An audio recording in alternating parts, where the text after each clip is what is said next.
ਰਮਨ ਜੀ, ਸ਼ੁਰੂਆਤ ਕਰਦੇ ਹਾਂ ਕੈਲੀਫੋਰਨੀਆ ਦੀ ਸਟੇਟ ਦੀ ਅਸੈਂਬਲੀ ਦੇ ਵਿੱਚ ਡਰਾਈਵਰਲੈਸ ਟਰੱਕਸ ਨੂੰ ਬੈਨ ਕਰਨ ਦੇ ਉੱਤੇ ਵੋਟ ਜਿਹੜੀ ਉਹ ਹੋਈ ਆ।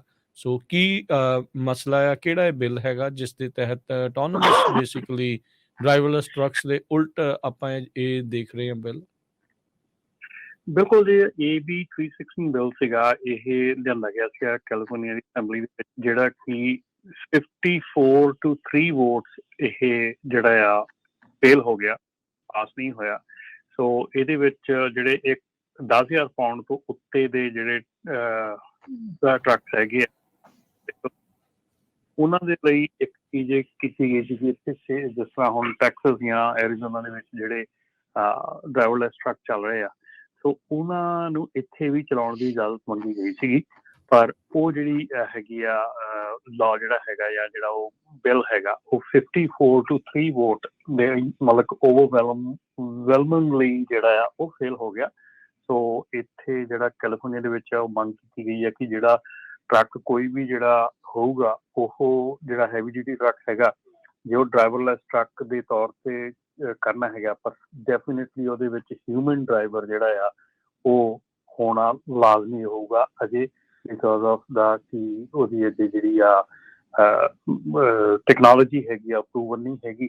ਸੋ ਇਸ ਕਰਕੇ ਜਿਹੜਾ ਆ ਕਾਫੀ ਇਹ ਇੰਪੋਰਟੈਂਟ ਮੰਨਿਆ ਜਾ ਰਿਹਾ ਕੈਲੀਫੋਰਨੀਆ ਦੇ ਏਰੀਏ ਦੇ ਵਿੱਚ, ਕਿਉਂਕਿ ਇਹਦੇ ਨਾਲ ਬਹੁਤ ਜ਼ਿਆਦੀਆਂ ਜਿਹੜੀਆਂ ਜੌਬ ਸੀਗੀਆਂ ਉਹ ਆਉਣ ਵਾਲੇ ਫਿਊਚਰ ਦੇ ਵਿੱਚ ਜਿਹੜੀਆਂ ਜਲਦੀ ਹੀ ਆਊਟ ਹੋ ਜਾਣੀਆਂ। ਟੀਮਸਟਰਸ ਨੇ ਕਾਫੀ ਇਹਦੇ ਉੱਤੇ ਜ਼ੋਰ ਲਾਇਆ ਸੀਗਾ, ਪਰ ਡੈਫੀਨੇਟਲੀ ਜਿਹੜਾ ਆ ਇਹ ਜਿਹੜਾ ਬਿੱਲ ਹੈ ਇਸ ਵੇਲੇ ਜਿਹੜਾ ਇਹ ਫੇਲ ਹੋ ਚੁੱਕਾ।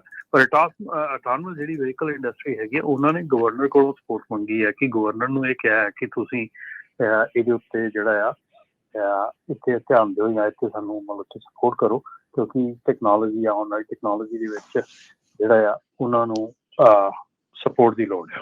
ਸੋ ਇਹ ਕਹਿੰਦੇ ਆ ਵੀ ਆਟੋਨਮਸ ਟਰੱਕਿੰਗ ਵਹੀਕਲ ਦੇ ਵਿੱਚ ਕੋਈ ਨਾ ਕੋਈ ਜਿਹੜਾ ਆ ਉਹ ਡਰਾਈਵਰ ਵੀ ਬੈਠਾ ਹੋਵੇ, ਇਸ ਹਿਸਾਬ ਦੇ ਨਾਲ ਇਹ ਚਾਹੁੰਦੇ ਨੇ ਹੁਣ ਜੀ। ਕੈਲੀਫੋਰਨੀਆ ਦੇ ਵਿੱਚ ਉਹ ਕਹਿ ਰਹੇ ਕਿ ਜਿਹੜੀ ਟੀਮਸਟਰ ਹੈਗੇ ਆ, ਜਿਹੜੇ ਇਹਦੇ ਆਪੋਜੀਸ਼ਨ 'ਚ ਹੈਗੇ ਆ, ਉਹ ਇਹ ਕਹਿ ਰਹੇ ਕਿ ਸੇਫਟੀ ਡਰਾਈਵਰ ਹੋਣਾ ਲਾਜ਼ਮੀ ਆ ਵਿੱਚ। ਠੀਕ ਹੈ, ਬੇਸਿਕਲੀ ਜੌਬ ਸੇਵ ਕਰਨ ਵਾਲੀ ਗੱਲ ਕਰ ਰਹੇ ਆ। ਬਿਲਕੁਲ ਬਿਲਕੁਲ, ਇੱਥੇ ਜੌਬ ਸੇਵ ਕਰਨ ਵਾਲੀ ਗੱਲ ਕੀਤੀ ਗਈ ਆ। ਇੱਥੇ ਜਿਹੜੀ ਆ ਚੀਜ਼ ਆ, ਹੁਣ ਆਪਾਂ ਇੱਥੇ ਕਈ ਵਾਰੀ ਆਪਾਂ ਜਦੋਂ ਕਹਿ ਦਿੰਦੇ ਹਾਂ ਕਈ ਇੰਡਸਟਰੀਜ਼ ਕਈ ਸਟੇਟਸ ਨੂੰ ਆਪਾਂ ਕੰਪੈਰੇਟਿਵਲੀ ਕੰਪੇਅਰ ਕਰ ਦਿੰਦੇ ਹਾਂ। ਆਪਾਂ ਕਹਿੰਦੇ ਹਾਂ ਕਿ ਜੀ ਟੈਕਸਸ ਬੜਾ ਵਧੀਆ, ਜੀ ਟੈਕਸਸ ਦੇ ਵਿੱਚ ਚਲੇ ਜਾਓ, ਉੱਥੇ ਟੈਕਸ ਘੱਟ ਆ। ਪਰ ਹੁਣ ਦੇਖੋ ਇਸ ਵੇਲੇ ਟੈਕਸਸ ਦੇ ਵਿੱਚ ਬਿਗ ਜਿਹੜਾ ਕੰਮ ਚੱਲ ਰਿਹਾ ਹੈਗਾ ਕਿ ਟੈਕਸਸ ਦੇ ਵਿੱਚ ਬਹੁਤ ਜ਼ਿਆਦਾ ਜਿਹੜੇ ਆਟੋਨਮਸ ਟਰੱਕ ਚੱਲ ਰਹੇ ਹੈਗੇ, ਉੱਥੇ ਬੇਸਿਕਲੀ ਉਹਨਾਂ ਨੂੰ ਜੌਬ ਕਿਲਰ ਮੰਨਿਆ ਜਾ ਰਿਹਾ ਹੈਗਾ।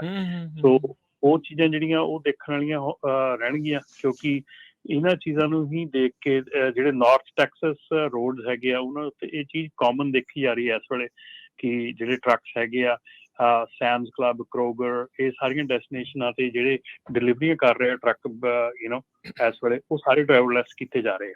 ਸੋ ਉਹ ਡੈਫੀਨੇਟਲੀ ਉਹਨਾਂ ਦੇ ਉੱਥੇ ਜਿਹੜੀ ਆ ਇਹ ਬਹੁਤ ਜ਼ੋਰ ਸ਼ੋਰ ਨਾਲ ਚੱਲ ਰਹੀ ਆ। ਪਰ ਕੈਲੀਫੋਰਨੀਆ ਨੂੰ ਆਪਾਂ ਯੂਜ਼ਲੀ ਸੁਣਦੇ ਹਾਂ ਕਿ ਬਹੁਤ ਕਈ ਵਾਰੀ ਨਕਾਰਿਆ ਜਾਂਦਾ ਵੀ ਕੈਲੀਫੋਰਨੀਆ ਬਹੁਤ ਟਫ ਸਟੇਟ ਹੈਗੀ ਆ, ਪਰ ਕੈਲੀਫੋਰਨੀਆ ਕਿਤੇ ਨਾ ਕਿਤੇ ਚੰਗੀ ਵੀ ਹੈਗੀ। ਇੱਦਾਂ ਦੀਆਂ ਚੀਜ਼ਾਂ ਦੇ ਵਿੱਚ ਜੋਬਾਂ 'ਚ ਯੂਨੀਅਨ ਦੀਆਂ ਜਾਂ ਹੋਰ ਉਸ ਦੇ ਫਿਰ ਹੱਕ ਦੇ ਵਿੱਚ ਆਪਾਂ ਦੇਖਦੇ ਹਾਂ ਇਹਨਾਂ ਦੀਆਂ ਪਾਲਿਸੀ ਥੋੜ੍ਹੀਆਂ ਉਹਨਾਂ ਦੇ ਵੱਲ ਲੀਨੀਅਟ ਜਾਂ ਉਹਨਾਂ ਦੇ ਵੱਲ ਝੁਕਾਅ ਦੇ ਵਿੱਚ ਜਿਹੜੀਆਂ ਉਹ ਰਹਿੰਦੀਆਂ ਹੈਗੀਆਂ ਜੀ। ਸੋ ਇਸੇ ਤਰ੍ਹਾਂ ਇਕੱਲਾ ਅਸੈਂਬਲੀ ਨਹੀਂ ਹੈਗੀ, 2024 ਦੇ ਕੈਲੀਫੋਰਨੀਆ ਦੇ ਸੈਨੇਟ ਦੇ ਕੈਂਡੀਡੇਟ, ਕਿਉਂਕਿ ਡਾਇਨ ਫਾਈਨਸਟਾਈਨ ਉਹਨਾਂ ਦੀ ਟਰਮ ਖਤਮ ਹੋ ਜਾਣੀ ਆ, ਹੋ ਸਕਦਾ ਪਹਿਲਾਂ ਵੀ ਰਿਜ਼ਾਈਨ ਕਰ ਜਾਣ ਕਿਉਂਕਿ ਏਜ ਕਰਕੇ।